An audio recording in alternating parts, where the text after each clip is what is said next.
The following program is produced by the Tech Talk Radio Network. Hi, this is Adrienne Barbeau. You're listening to Tech Talk Radio, and you're going to learn a lot. Welcome to another episode of Tech Talk Radio. I'm Andy Taylor. I'm Shawn Weird. And I'm Justin Lemmy. And it's good to see you guys again. Yeah, it's been a little bit. Yeah, a little bit. You know, take some time. Sean's been busy with the games and. Matter of fact, yeah, games. You got Sports. like a whole week packed full of games. Is it all the same sport? Men's and women's basketball, and then hockey, and then pretty soon, starting in February, we start lacrosse too. So very, very busy for us. I don't want people to think that you're playing these sports, especially when you said women's basketball. You're actually, covering it video wise. Yeah, it's I'm the engineer in charge for most of the live productions for sports. So I'm in the control room, pushing all the buttons, helping make things go onto TV. So now, do you also do the graphics like during the game? I mean, is that pretty challenging? I'm just in charge overall of the show, right? There's somebody doing graphics, there's somebody doing the switching, there's somebody directing, there's a producer, there's an audio operator. Wait, hold on. So Wait, you're not. You just said there's a director. You said you're overall in charge. Wouldn't that be the director? He's directing the director. I'm the engineer in charge. Oh, the engineer EIC. in charge. So, but that is not above the director. Yeah, it is. Yeah. Yeah, because if he decides you don't want to do it anymore. The show. I'm not in charge of the show. I'm in That's what I'm charge asking. of the show. The show and the show. So there is a director telling the cameras to do da-da-da, but Shawn is the guy responsible for all I can push the of button it. to take it off the air. Yeah, so he is I've overall. got the power. Wait, so you literally are above the director of the show? Technically, yes. Yeah. From a producing standpoint, no. Okay, that really confuses See, me. I support all engineers, and I say, yeah, engineers I mean, the most more power important to person. you. Yeah, Yeah, more power to you. yeah. I just don't understand it. I don't understand how you're more important than the director. From a technical standpoint, 100% of the show is my responsibility. Oh, okay. Yeah, no, I get that because like you could literally pull a cable and be like, oh, yeah, I guess you don't have a show anymore. Exactly. Exactly. He's got the power. Speaking of shows, real quick before we get into the show and stuff like that, I wanted to mention here, if you guys have not seen season 1 of Resident Alien, which is on the Peacock streaming network, one of my favorite shows of all time, it takes place in Colorado, Justin. I don't have Peacock. It's so worth it. Get the trial. I do have watch it. BitTorrent. I do have BitTorrent. Well, that's good to admit right here. That's just great. But seriously, I haven't used it in years. Or Syfy. You can watch it on Syfy. It is probably one of the funniest shows I've seen in the last couple of years. Funniest? Oh yeah. Oh, it's definitely I don't even know how to It's a really sitcom? categorize it. It's a dramatic, romantic comedy drama. Yeah. Resident Alien. So who's in it? Yeah, Alan Tudyk. Yeah. Oh, he's great in it too. Oh, it's so good. Wait, Alan Tudyk. Yeah, he does. He's he played been in Wash movies in before. Firefly. He played Hey in Moana. Oh yes. Yeah. Okay, And I know this dude. he plays this alien that comes down to Earth. Wait, he plays Steve the Pirate in Yes, Dodgeball. Yeah. Yep. That's him. But he comes down to Earth, and everybody sees him as a human except a few people. But he's like a really hideous alien, and it's hilarious. Season 2 just began this past Wednesday. So if you get a chance, Shawn, I'm so glad you've seen this show. Yeah, I watched it when it first came out because I love Alan Tudyk. So anything he's in, I'll give it a try just to check it out. And man, was I hooked! I binged the whole season. Yeah. I'm gonna have to. I'm sorry, my cat is throwing up behind me. Yeah, great time, Kuro. Great radio. Awesome. Yeah. awesome timing, bud. Appreciate it. Speaking of that, you hear about the guy who created a 2,000-pound hairball? It was pretty amazing. What do you do with your spare time, Andy? Jeez. There was a guy I heard Steve, who does our midday show here, talking about this guy who created a hairball by gathering hair from barbershops. And he wanted to create something that was just, gigantic. And I guess the Guinness World Records has classified it. I think Shawn just looked it up. It's disgusting. It is. Wait, what do I need to look up, Shawn? The Colossal Hairball named Hoss was created by a guy named Steve Warden here in the U.S. Yeah. Haas weighs Hairball? a hefty 225.13 pounds. Oh, I thought it was 2,000. It's 200. Yeah. Which Ew. the previous record was 55 pounds. That's a big hairball. This is The ridiculous. dude's driving it. There's a video. They've got a Guinness World Record video of it. If you go to Guinness Book of World Records, their website, you can look it up. He's hauling it around on a forklift. Yeah. I'm pretty sure my cat just beat that. Yeah.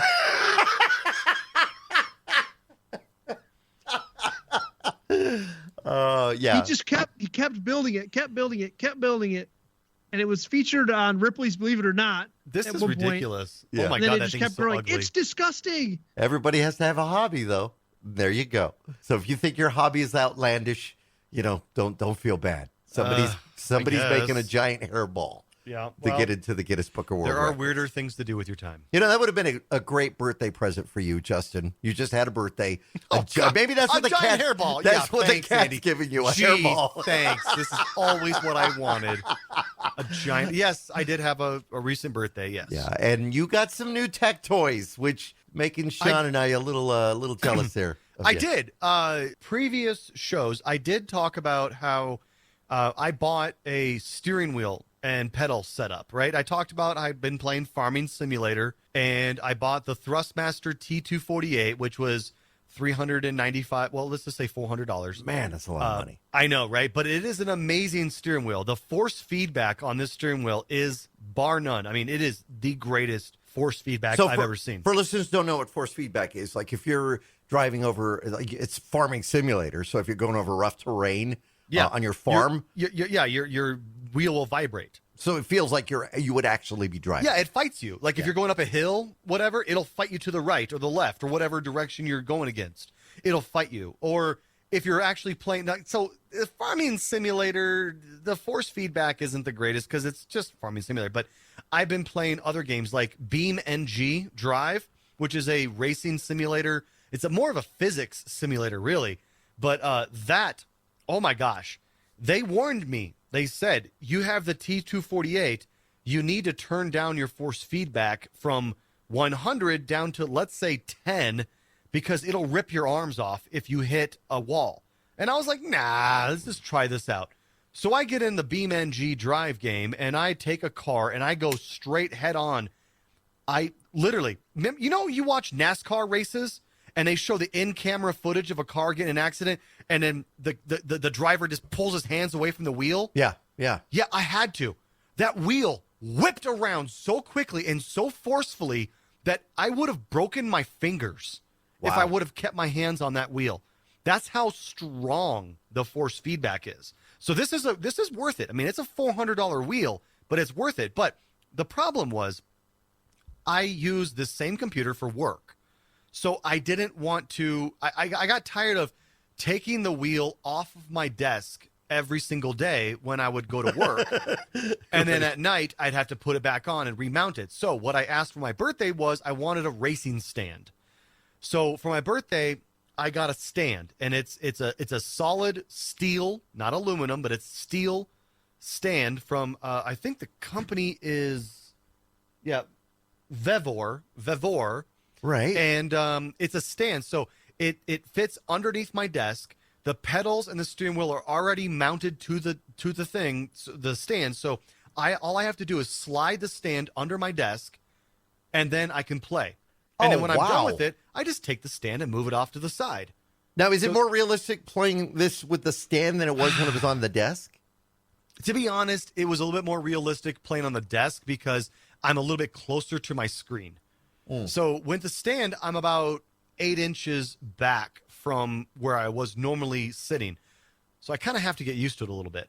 Have you tried it in VR yet? Yeah, I was thinking the same thing. Well, no, because they don't do Farming Simulator in VR. BeamNG, I don't know if they do BeamNG in VR either.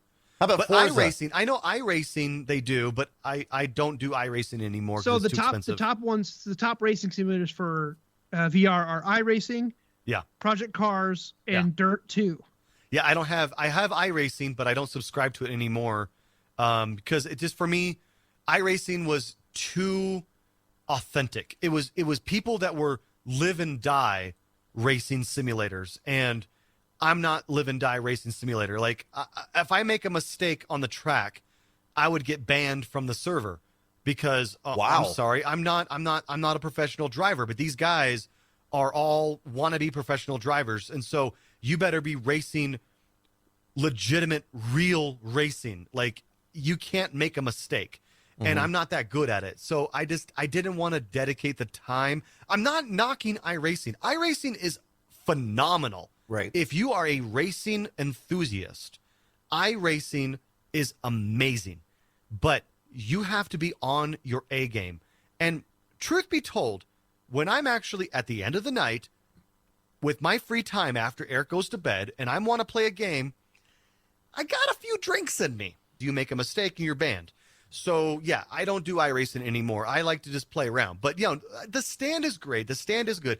But it's a little bit farther away than I would like. And maybe I can do some tweaking with it. I can probably do a little, adjusting of the controls. I just got it a couple days ago, Now, so I really so haven't had a chance. For mounting, so you've got this wheel, you've got these pedals. Does it have you've got this wheel? Because there's other wheels out there on the market. Oh, yeah, there's Although Logitech and... Yeah, the Thrustmaster you have, I've heard so many great things about it. But does it come with, okay, you've got this kind of wheel, here's the mounts for that. Here's the mounts for your pedals. Actually, no. This particular unit was only actually advertised. This mounting stand was only advertised for the Logitech. Oh. But people were saying in the comments on Amazon that this works with the Thrustmaster as well. So I was like, all right. So I actually got the budget one because there are mounting stands out there that were going for $150, $200, $300. Beyond $300, you start getting into cockpits. Yeah, where you're sitting in a chair Yeah, the whole bit. and I didn't want to do that. I just wanted a stand. So I got the budget stand. Mine was like $95, I think. Right. That's But still it a was, good price. it's not bad. I mean, it's more of a, what would you say? Novelty. Convenience. Convenience. No, yeah, convenience. Yeah. Convenience. It's more of a convenience because that way I don't have to worry about unmounting it from my desk every single day. I can just move it off to the side, be done with it. That was the biggest thing, because I was getting into that for a while, and I have a wheel, but we're going back. We're going at least 8 years old, and it was force feedback. But that was the biggest thing. Is like if I wanted to race, I had to attach it to the table and the whole bit, and it just became like it's such a pain because then I want to get work done, maybe play. So unless you have a dedicated computer just for that, then yeah. And some people do. And honestly, I was looking at some of these racing cockpits. Oh my God. I mean, people will spend upwards of $15,000-$20,000. Oh yeah. The flight ones are even amazing. Oh yeah, the flight ones are even more. Yeah, but like these racing cockpits, I mean, they'll move with the system. But Shawn made a good point though. Shawn, I mean, this is stuff you could do with VR. So you don't have to have the full cockpit. I don't have a wheel, and I really enjoyed playing Dirt Rally 2.0 in VR. It was way more immersive because the angle you get in the car, you can look around, and I just had a controller, but it still felt like I was driving the car. Sure. Right. And part of driving is looking where you're going. Where you can't do that. The car pivots at the game, right? So you're seeing where the car is looking, not where you're looking. Yeah. So it's much more realist, the realism factor is so much higher when you're actually looking, following the road with your eyes, trying to look up and over hills and down over dips and things like that. So. But there's also something to be said about that. And I think we're at a crossroads in technology because when it comes to VR, the Oculus Quest 2 is pretty much the standard for VR. There are better headsets out there for more expensive. But you're looking at, let's just go with the Oculus Quest 2. You're looking at 720p versus a monitor like I have in front of me, a 27-inch 1440p. So the graphics on the 1440p are so much better than they could be on the Oculus. Now, I get it that you get the ability to be able to look around freely in VR, gives you that more immersive experience, but at the cost of graphical quality. Whereas if I'm playing on my 1440p monitor, it looks amazing. I think it's pretty funny, though, too. You grow up, your mom ever tell you, sit back from the TV, you're going to ruin your eyes. And here we are strapping monitors onto our eyeballs. Yeah, 3 inches away from our eyes, yeah. Exactly. When you get into something like the virtual reality portion of it. Do they have that, or could you even use the steering wheel for Grand Theft Auto, which is very popular? No. You can't? All right. No. All right. No. There's no support for that game in VR. Yeah, no. And there's no support for a steering wheel in Grand Theft Auto. No, nothing like that. Like, there's only a certain select few games that can actually support a steering wheel, let alone VR. Because they have to write the coding for it in the Yes. in the game itself. Yeah. Yes. Kind of like a flight simulator with a joystick and stuff like that. But also, I want to mention too that not only did I get the stand, there's one other thing that I got on my birthday. Now, this is actually something that I've been waiting for a long time. Right. So let's rewind back to 2019. I got this Kickstarter notice from a company called Spectrum. All right. And they were making a new monitor. They were making a new computer monitor, and they touted it as the computer monitor for gamers by gamers. All right. And this was going to be designed by the gaming community. They were going to ask questions. What do you want to see in a monitor? What kind of display panel do you want? What kind of resolution do you want?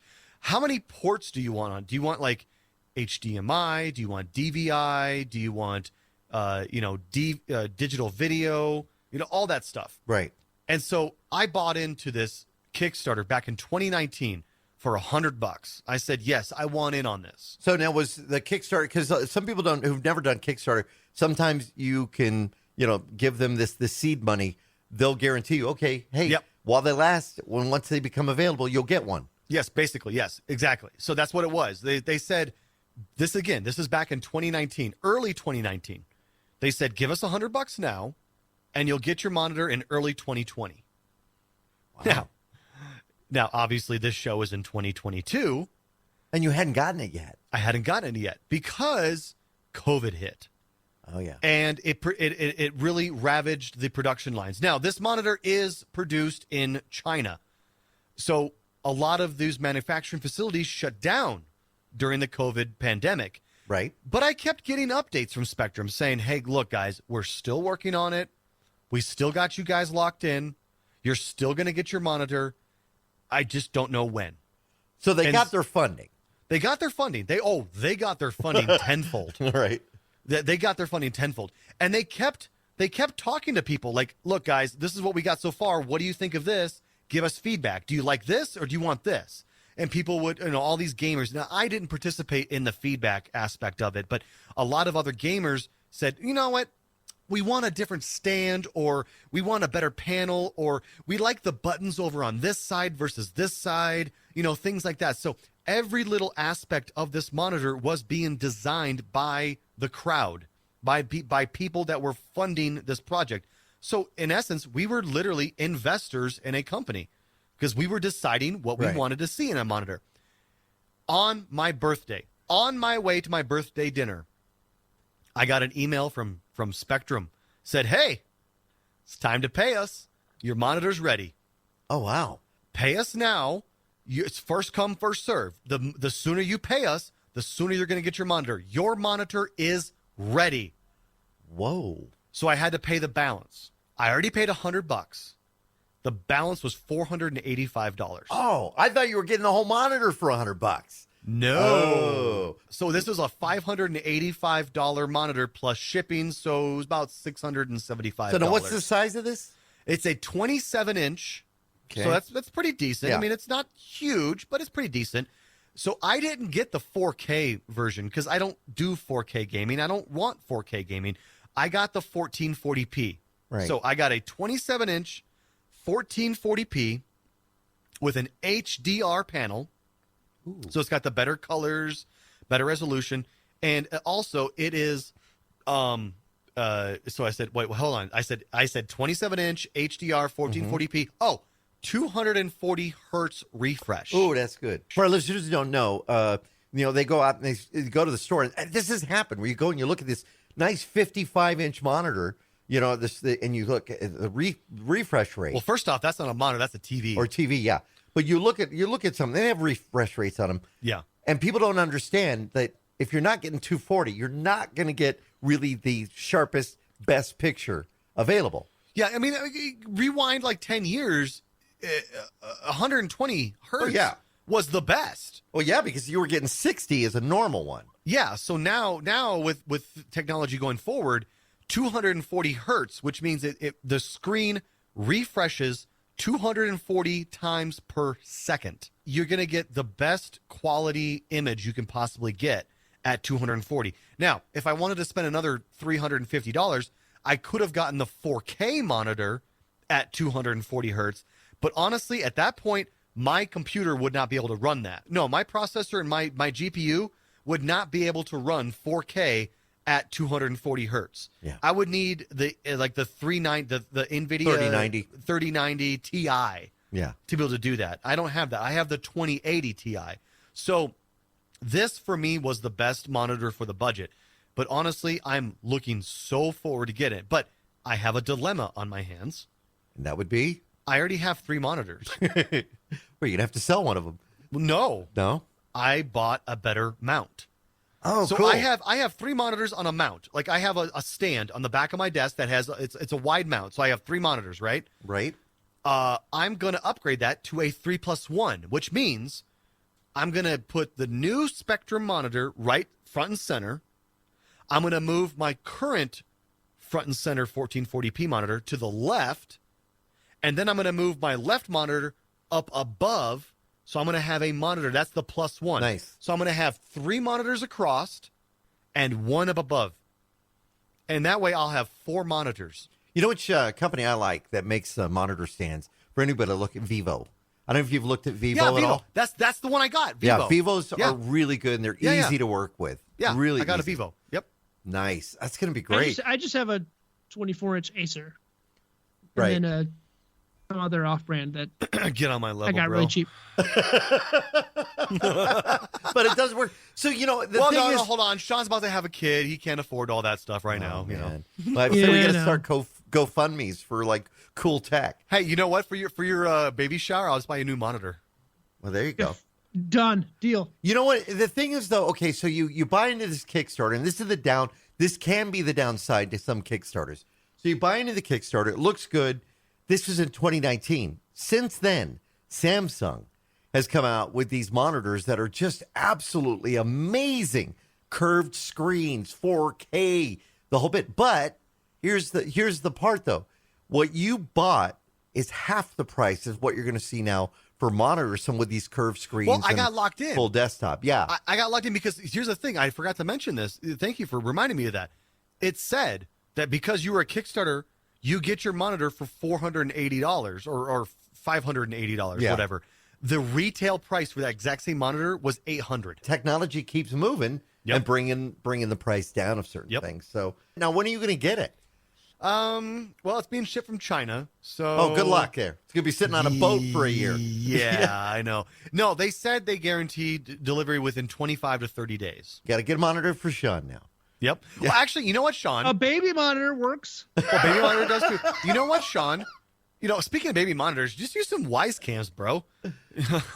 That's one of my ideas that if they ever come on our show, I'm going to pitch to them. Well, No. Just get a Wise cam and put it in there. Use your phone as You can't reach anybody at Wise. I tried. I finally got my lamp socket in, which was great. And I've got the outlet socket in. I've got that. Now they have the Wise watch, and I want one. Ooh, speaking of watches, I'm getting the new Google Pixel watch. Really? Yeah, it's coming out in, I think they said May. No, what I was going to say, Sean, you know what? You can have my BenQ monitor. That was my previous monitor. It's only a 1080p, but if you want it, it's yours. There you go. Okay, I'll Venmo you whatever it costs to pay ship for it to shipping. me. Yep. I'm just going to have a relic. My computer's just going to be parts of Justin's old computer. It's just going to be You already have his old 1080. Which video card do you have of his? the 1070 Ti. The 1070, yeah. Which No, is 1080 equivalent Ti. to I know it doesn't have ray tracing and Isn't stuff like it a that, but it's 1080 still Ti? No, I've got the 1070 1080. I got a 1080 Oh, Ti. I thought it was a 1080. Okay, never mind. it keeps up with the 3060s, but it's just not ray tracing. So We got to take a quick break. We come back with more of Tech Talk Radio. Big announcements in the last week, and it's going to affect people who like the video games. If you like that, or you know somebody who does, you definitely want to pay attention. We'll be back with more of Tech Talk Radio. And now, back to Tech Talk Radio. since the last airing of our show, I think the biggest tech news that's surrounded the globe is Microsoft made a huge purchase, Big one. You think? a huge acquisition. In The the gaming biggest world. in history. They had to open up biggest the in piggy history. bank. Bigger Yeah. than Disney buying Star Wars by double. That's pretty Yeah. amazing. Microsoft bought Activision Blizzard.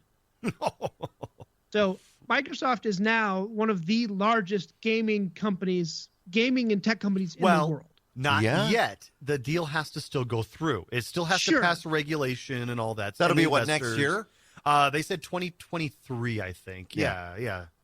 But it's kind of stirred up kind of what is the future of gaming if the biggest game companies are Sony Well, yeah, I'm kind of wondering. And Microsoft. Sony and Microsoft. But and Nintendo. were most people. Nintendo needs to step his game up. If you looked at social media, were most people, Sean, were they like, oh no, like how could they do this? Or were most people excited about it? Well, my reaction, and I'll see if I can find the comic that summed it up the best, was like, oh my God, they bought Activision Blizzard. Wait, is this good? Or is this bad? Is this good? Or is this bad? Right. There could be good, there could be bad. I think the good is that Microsoft values their content and the games and their community. Right. So for those of you who don't know much about the world of Activision and Blizzard, it's been strifed with bad PR about toxic sexual harassment and just other bad stuff happening. Just in bad the work community. environment for Yeah, a Bad lot of people. Activision Blizzard, not The Microsoft. most toxic work environment in gaming. Let's make it outside of clear. Riot Games. Not Microsoft. We're talking about Activision Blizzard. Right, Activision Blizzard. So a lot of people are hoping that Bobby Kotick, who is the CEO of Activision Blizzard, is gone. But there's no indication that he's going to be gone. There's rumors. Did you hear though that he was talking about they were like he was trying to oh gosh, now I'm kind of on a whim here. He was trying to buy Kotaku to try to turn the tide around about the reporting against them to make it sound that they were a good company. Yeah. Wow. Yeah, there was definitely some shady dealings in how they handled the PR disaster, and of course it got turned right around onto him, and it made him look like he had mud on his face, right? Yeah. So it hasn't been a good look for Activision and Blizzard. So I think Microsoft got a bargain compared to what if they were if World of Warcraft had continued a success, if Battlefield 2042 had been a success, if Call of Duty's always been a success. But wait, are you saying Battlefield 2042 is not a success? it has been a huge flop for Activision Blizzard. For the money that they've put in developing it and the and reviews. just the absolute rejection of the community ideas, and just I've not played Battlefield 2042, but I played it like 3 times and stopped.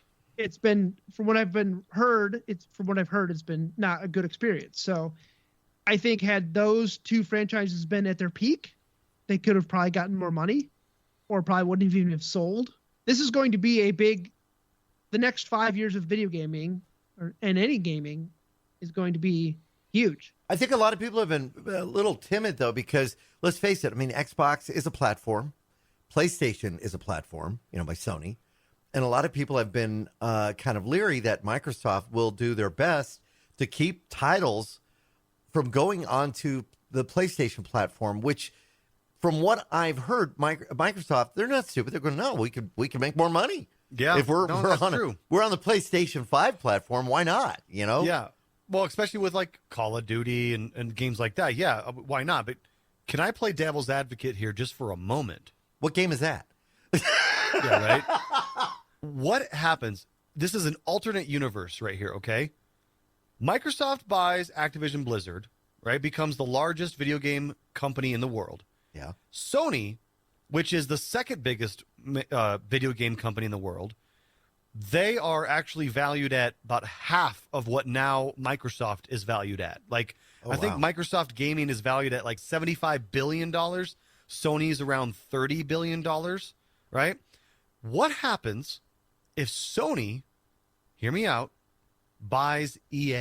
I don't know. That's massive. That would be big. I think the more plausible scenario is that Sony buys Square Enix. Wait, don't they already own Square Enix? You don't see any Square Enix on Xbox, do we? If you don't know, Square Enix is the premier publisher behind the Final Fantasy series. Yeah. So there have been rumors and some potential offers made by Sony to buy Square Enix, but Square Enix is not owned by Sony. Oh, so they aren't. Oh. Okay. They are not. But still, Square Enix is just one tiny little thing. Now, what about Nintendo? Where does Nintendo fall into this? Nintendo's going to have to pick up their game. Nintendo's always been that little sidekick, but they've been doing good, doing what they're doing. But if this is ramping up, the whatever you want to call it, this is going to make it harder for Nintendo, I think, to find their niche if these big companies are starting to merge. Microsoft, Activision, Blizzard, you got Sony. What happens if they pop now, or the flip side? What if Microsoft buys EA? Now that's a monopoly. And I'm kind of wondering if anybody's going to come out and say, "Wait a minute, this deal is not going to benefit." And I think that's probably why Microsoft is being very vocal, saying, "No, we will be having these games, Call of Duty, etc., on the PlayStation platform." Here's one thing we're totally missing, though. We're totally missing another platform. So yeah, we got you got PC. You've Steam? got no. I'm still waiting for that. So you've got Xbox, you've got PlayStation, you've got Nintendo. But one platform that Microsoft now is going to have a pretty good hold on is because Activision Blizzard also owned King. King has got one of the biggest game franchise ever. They're all mobile with right? Candy Crush. Yeah, mobile platforms. Yeah, they're all King is all mobile games. But if you you don't like, if you say King to most people and they're just going to say, "Oh, Candy Crush," go to their website. They've got like 30 plus mobile games that they've developed that people are playing that are very popular, that are making billions of dollars a year. Yeah, people have no idea that the games we play, like Words with Friends or Candy Crush, even if you don't buy in because they're ad supported, even if you don't buy in, you get that ad. They're making money. Wait, what see, about this? They're targeting me right now. I just went to King's website. What's on the top of their page? Brand new game, Crash Bandicoot. Oh wow, Yeah. A here's another new thing. Crash Bandicoot game. Of course What you're gonna buy about that. what about this? Sony buys Supercell. Supercell is the massive developer behind Clash of Clans. that game's done. Oh, come on. It's Come still on. making billions of dollars per year. Supercell makes more money per minute than you will ever make in your lifetime. That's probably true, but what is there's no more attraction to the game. No, I there don't- is. There's constant updates. I'm still playing Clash of Clans. Bro, I have spent more money on Clash of Clans than I would care to admit. Yeah, I don't know. To me, there's no interest. I played it for a while, then they started changing things up, and then finally I just got bored with it. And I said, nah, I'm not going to do this anymore. So it looks like they have just about 15 games. Supercell? Just basically cruising their Supercell website here. or King. King? Okay. Yeah. Yep. I mean, like I say, I play Words with Friends every day, and you get an ad after every gameplay, so they're making money. It's funny. Billions of dollars. Can I tell you a funny anecdote about Supercell? Supercell was a Japanese company that started. Actually, no. I want to say it was either Japanese, Korean. It might have been Korean, but it was a small 3-man group, and they started out. And the guy got on a milk carton. The CEO got on a milk crate and stood in front of his 200 or 300 employees and said, "This time next year, we're going to be making $10 million per year." Right. And 2 of his developers laughed at him and walked out. That was it. They were done. And fast forward 1 year, they were making $10 million per year. Wow. And they became the largest. Supercell got bought by SoftBank, which is a Japanese company. It's kind of like the Verizon. They've been around a long time. Yeah. SoftBank is kind of like the Verizon of Japan. Yeah. They bought Supercell. And now Supercell makes billions of dollars per year. Yeah. I mean, you got to think too. There are a lot of other smaller game companies that make a lot of money, right? So you can't rule out some of the other big hitters in the gaming industry. Justin mentioned EA. You have Riot Games who made League of Legends and Fortnite, and Valorant, and a Epic. couple other ones. Yeah. Epic Games. So there are others out there too. So it's not like they have a foothold on the video game market, but they're definitely the largest. Yeah. So now, what does that mean for us Xbox Game Pass holders? And could PlayStation now be doing something similar? Would that be something that would be a good move for them? What do you mean? I think Something similar? PlayStation's already Buying doing somebody? something similar. Are they doing something similar to like what Xbox does with their Game Pass or the PC Game Pass? No, not That's not what I'm even, not wondering. nearly as good. Now, you got to keep in mind, Microsoft owns Game Pass, right? So they own Xbox. That's where Game Pass comes from. But what Microsoft also owns is the PC market. Yeah. They want to have Game Pass across both platforms, Xbox and PC. That is a massive, massive market for Game Pass. They want to bring as many games to the Game Pass platform as they possibly can. There's also rumors out there that Microsoft, I don't know, they might try to buy Steam. Whoa. Steam is the giant with PC market. Steam is owned by Valve, Right. and the Steam marketplace is where all the PC gamers get their games. Right. Almost every PC gamer out there has a Steam account. And if Microsoft somehow can buy Steam, that's it. Game over. Yeah. That would be kind of cool, though. But what happens to the Steam Deck? Well, It becomes a Microsoft Yeah. handheld Yeah. that you could use Office apps on. Imagine that. No, I don't want to use Office.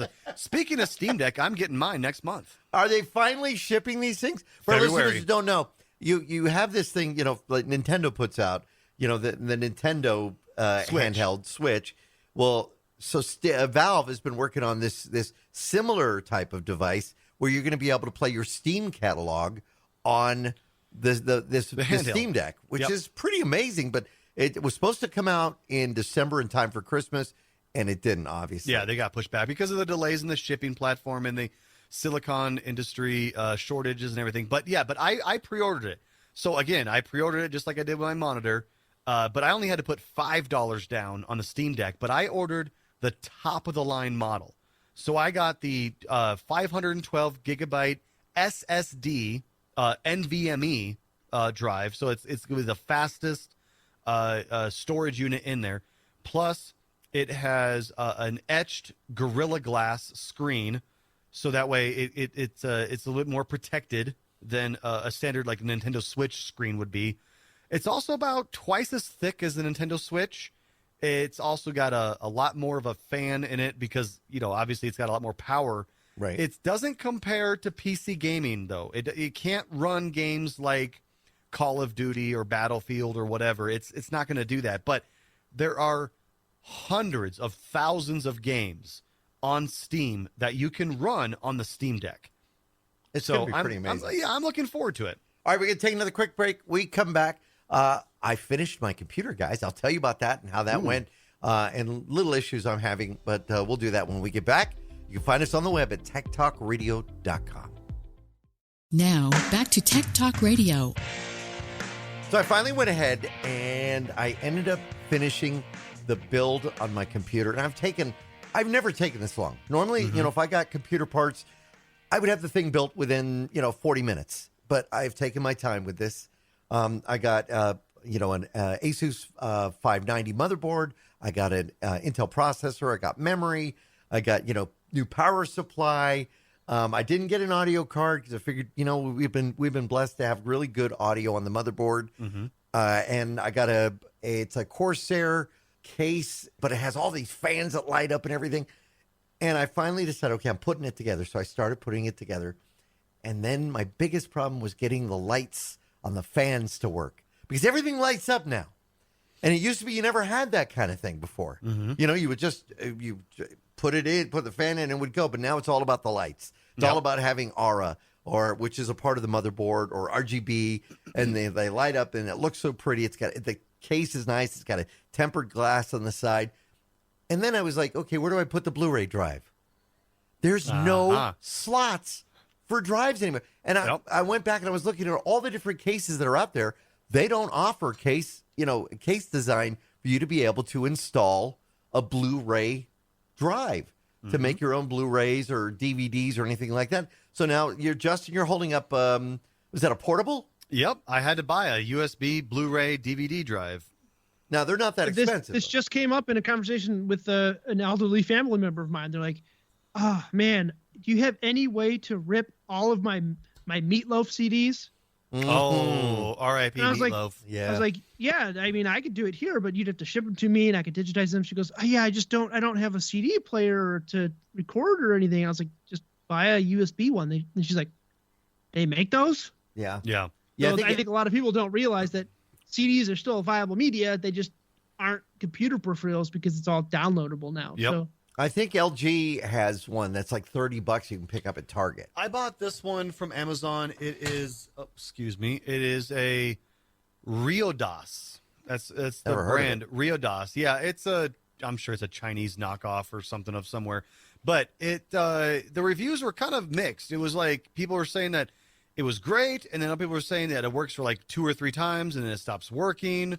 But I bought this to burn some Blu-rays that we have.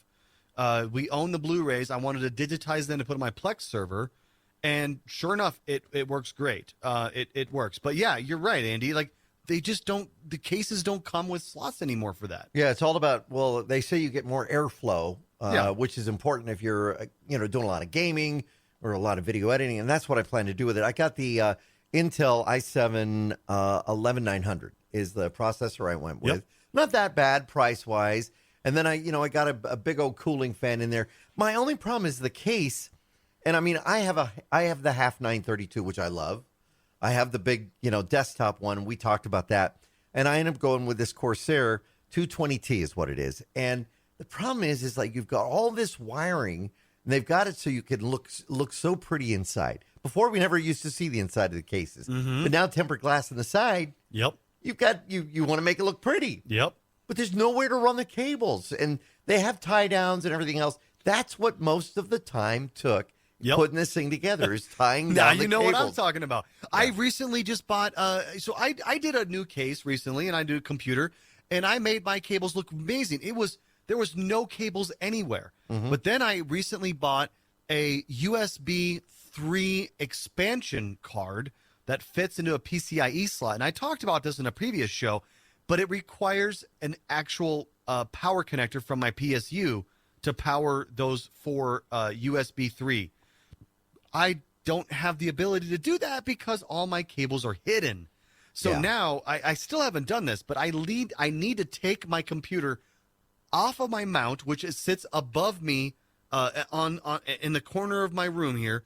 It sits above me. I have to disconnect everything, take it off, take apart the whole unit, and reroute one single power cable over to that USB cord. Wow. So that way I can have power to the USB. The only downside really to this, other than, not having a space for like we used to have with DVDs and Blu-rays and be able to do that. The only other downside really was the power supply. If I would have gone with a non-modular, just forget it. There's no way you could have really done it. So you've got to go with a modular.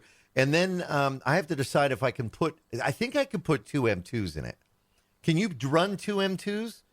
I mean, if as long as there's 2 separate slots. Yeah, there is. There's 3 slots on the board. So that's the next. There's nothing stopping you as long as the slots there just read as a separate drive.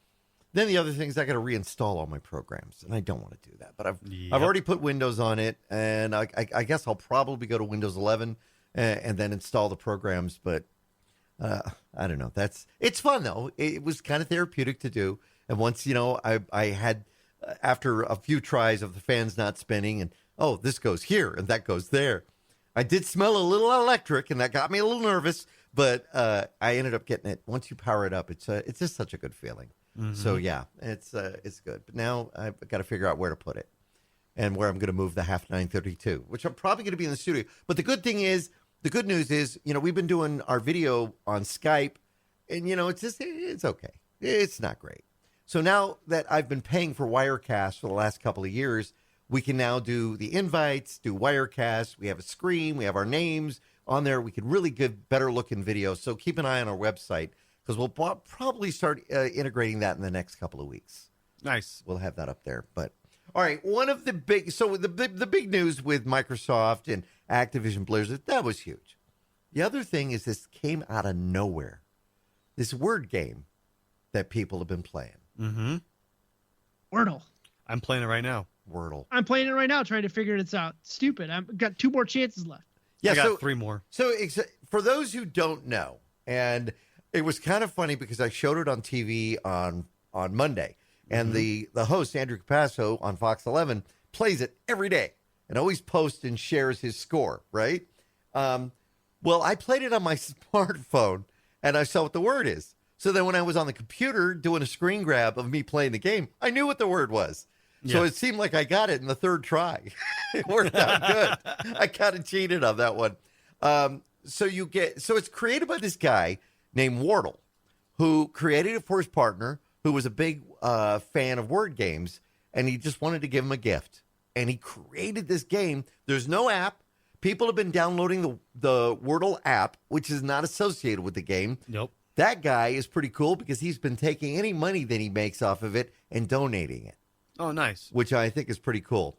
You play on the web. You can play on your smartphone on a web browser. You can play on the computer. A lot of people will open it up. There's no time limit. You just have 24 hours to figure out what this word is. Yeah. Now, I've played it really seriously twice. First time I knew what the word was. Second time, I didn't get anything. Well, so the way it works is you get 6 guesses to make your word. Now, It's a 5-letter word, right? It's a 5-letter word. It's always a 5-letter word, but you get 6 guesses. So you basically type in 5 letters. Now, it has to be a word. Each guess has to be a word recognized by the dictionary. You can't just type in random letters, and expect it to register. What it will do, though, is after you hit enter, it'll tell you, it'll turn gray if none of the letters are in the word at all. It will turn yellow on each of the letters if that particular letter is in the word but just not in the right place, or it'll turn green if the letter is in the right place and in the word. And you get no clues as to what the word could be. No clues what it is. So right now, first off, today's word, I don't know what it is, but now, and it's the same for everybody. Hold on. My first guess was the word way. Weigh. All right. Nothing registered. Right. My next guess was radon. Radon. O and N registered, but not in the right place. I didn't have N, so that's good. I know there's an N now. Yeah. That's good. So the next guess was count. Count. Yeah. The O and the N registered, but not in the right place. So now I'm sitting here going, all I have left is Q, Y, P, S, F, J, K, L, Z, X, V, B, and M. And I have no idea what the heck it could be. I got 3 guesses left. Sean, do you have any other letters? So you got an N, right? I got an O, an N. I started with the word quest. Yeah. Oh, wow. Quest. Nothing. No word. Okay. Then I went with the word daily, and I got the L in the 4th spot. Okay, Yeah. there's L. And the 4th spot. Yeah. Okay. And then I typed in rolls, ROLLS. Now, the second L is in the word, but not in the right place. Right. The O is in the word, but not in the right place. So it's And OLL. That's it. That's all I got is So- OLL. OLL. That's all I have too. Don't you have an N? I Yeah, have an N. He has an N. Because I know what the word is. So, Oh. Nope, that's 6 letters. Dang it. yeah. You guys are almost on it. I'll tell you that much. Wait, you said you got an E? No. No. No. We're close. All right. Now, for our listeners that say, okay, I want to see what this is. Let me tell you, this is fun. There's no download. There's no cost to do it. Yeah. You just play. If you feel like sharing it on Twitter or Instagram, what everybody's doing, or Facebook, you can share. But really, it's just about you having a good time and playing, and just trying to figure, what is that word? What is that word? I sat there trying to figure out what it was today, and it was actually kind of fun. You work your brain. You go to powerlanguage.co.uk/Wordle, WORDLE. And that's how you can play. You get 6 tries, and every 24 hours at midnight tonight, our time, it will change, and it'll be a new word. Caitlin's been giving me a hard time because she's a brainiac. Okay. Her You brain's got to tell me huge. the word today. But you got to tell me that. I'm going to go And crazy. She's like, I got it. I'm like, oh, I didn't get it yet. Leave me alone. You got to tell me the word today. Should I give you the word right now? Yes. Okay. No. No. Give me the first letter. Give me the first letter. First letter, K. K. Yes. Yes. And then there's an O, 2 L's, and an N. Wait, that. Uh-huh. I got it. Yeah. Oh my God. Sean looks sad. I ruined it for him. You know, so here's how my mind. I thought like Oh it's my got God, to I got have it. two O's and an L. Yeah. And so I typed Knoll with Yeah. a G, like a D&D character, a Knoll, not Knoll with a K, like the top of a hill. Like the grassy knoll? The grassy knoll, yeah. Oh my gosh. Son of a, sorry for any of you who are listening who got the word based on that. But No, this is super addicting. I You gotta literally was try one it. letter off. It really is. All right, powerlanguage.co.uk/Wordle. Or just simply go to Google and type in Wordle. All right. Wordle. Yeah, you'll find the link there. Also, not to propagate this, but I will tell you there is a different version of this game out right now. See, I have to be mad about this because I typed in Knoll with a G, which is a fictional character, and it said the word did not exist. So I'm gonna write a letter because I would have gotten it in 3 guesses instead of 4 because he doesn't know, he's not a nerd. You're going to write a strongly worded letter. Yeah, something related. But what is the other game that you're talking about? Loodle. Lewdle. And I will warn you, this is a game that uses words you're not supposed to say in public. Ah, nice. All right? So there you go. Ah, All My right. kind of game. Another quick break. We'll be back with more of Tech Talk Radio. Find us on the web at techtalkradio.com. We'll be right back. And now, back to Tech Talk Radio. on one of our last episodes, we talked a little bit about the James Webb Telescope and how it was on its way to its destination in the L2 orbit. The can't even remember the name of it because it's some French name or something. Lagrange. It is Escargot. it is No, it's Syndrome. Lagrange. trying to find Oh, the word. sorry. The Lagrange orbit. I was trying to be funny. And so it tells you how far. If you go to web.nasa.gov, it's going to give you a full list of here's the days it's been gone, here's what it did on these days, here's how far away it is from Earth, here's how hot it is, here's how cold it is, yada, yada, yada. So right now, it has been 30 days, 14 hours, 39 minutes since it launched. It has traveled 907,530 and a half miles. Wow, that's quite a distance. So I took a but it's- Greyhound bus once from Barstow to L.A., and that was it's probably the same. But I mentioned this last time too, and it's like it's crazy to think. So the reason they're putting it in this specific spot is so that it can be cold enough to operate, because that's the way the instruments on board have to be. They have to be super cold for them to work properly. Right. The information they have on the webpage is really cool. They have a hot side and a cold side. So much like it draws in the cold air, it processes the stuff and makes heat, and it's got to eject the heat somewhere. 129 degrees Fahrenheit on one side of this telescope, negative 347 degrees Fahrenheit on the other. But it works better in the cold. Yeah. So, but it's crazy that they're dissipating the heat off the backside of these mirrors, but it's 129 degrees in space. What is the ultimate goal that they're going to do with this?